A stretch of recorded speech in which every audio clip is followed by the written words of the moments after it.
mass, how could the mass go down in a human being but not in an animal if we're all carbon, if we're all oxygenated carbon life forms? I guess I would have to see the data on that. Given its truth, and I don't have the data either, but if it's true, what does that say to you? Well, first of all, I mean, it all hinges on whether or not it's true. Right. And I'm very skeptical that the spirit that we are, the spiritual entity that we are that is inhabiting this body that we live in, whether that has any physical existence that can be measured in terms of weight, I'm skeptical of that. And well, I guess in this case too, I'd have to see the data before I take the notion seriously.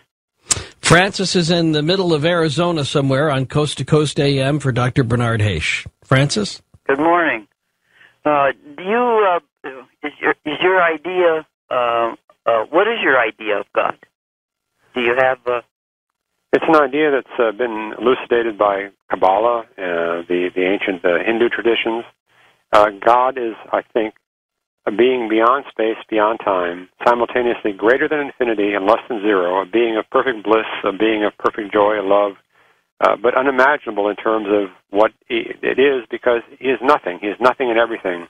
That's how he is described in these traditions. But this God, I think, has infinite potential, and that potential is something that I think this being wants to realize, to experience. And so I think what this being does is to create universes like ours.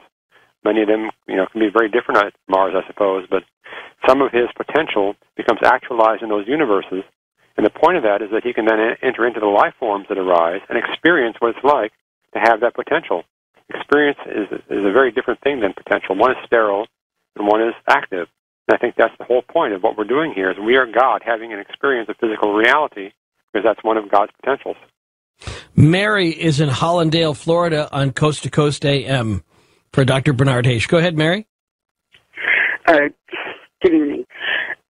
I would like to find out if you or Ian, or do you know of any of the other hosts that have read the book Urantia, or have had a guest on explaining Urantia in the past since the program has been running?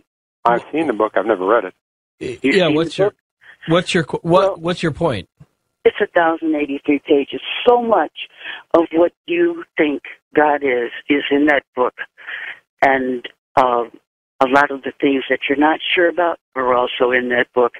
And I would really love for you to read it. And I would love for the program to have someone on from the Urantia Foundation, which is in Chicago. And I can give you the number. It's okay. We can find that on the program.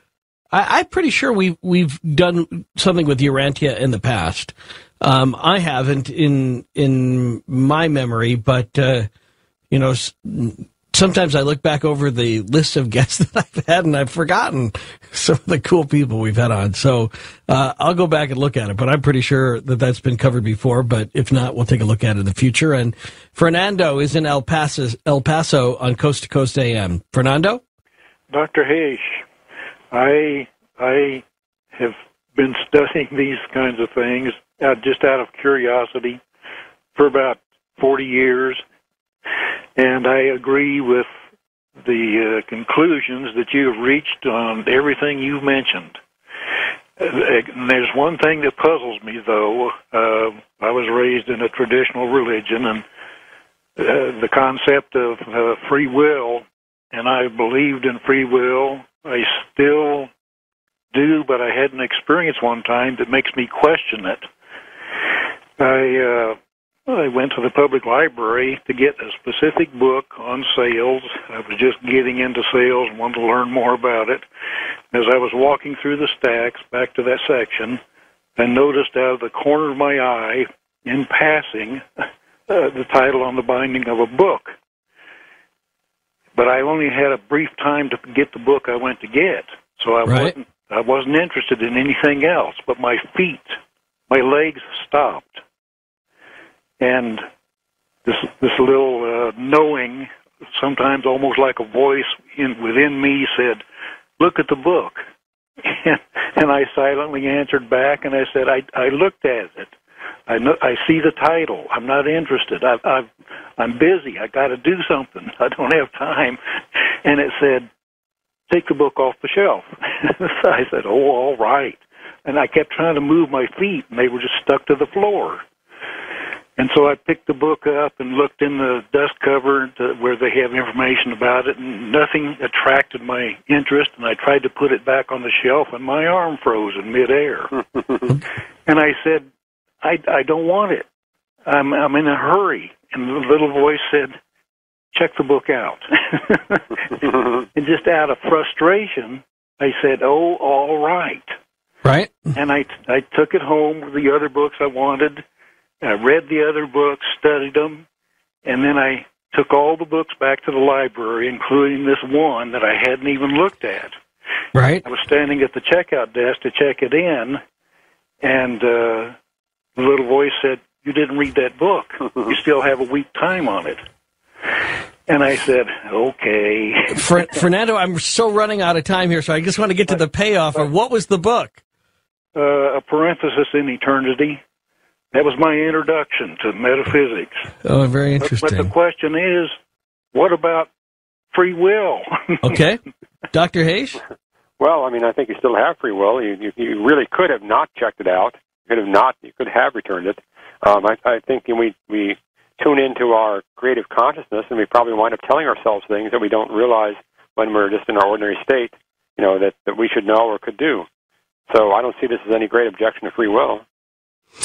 Well, we have time for one last thing, and I've saved this from last hour. I thought it was interesting. It was on the website that this goes back to a couple of things you talked about, that there's a website that's set up in Australia, and people can link up to it through coasttocoastam.com, that will be beaming messages that people leave of no more than 160 characters at the Canberra Deep Space Communication Complex and then you'll have to help me with this is how this is pronounced. Gliese?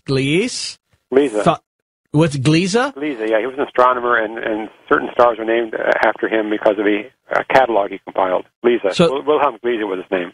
A catalog, here it says, of all of these messages will be beamed. A planet 8 times heavier than our own is located 20 light years away in the constellation Libra. Is Gliese a planet that is likely to contain life? I don't know what the statistics, what the data on that planet are. Sorry. That's okay. They say it's an Earth-like planet outside our solar system. I didn't know if you were familiar with it. All right. So if they receive this message in a bottle, right, cast out in the stars, what do you think they would send back to Earth? Dr. Hayes?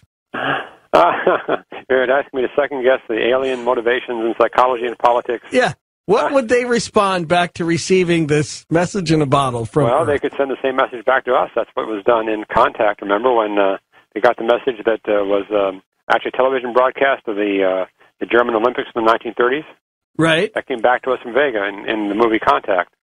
So you think they just might say, stamp it received and send it back to us?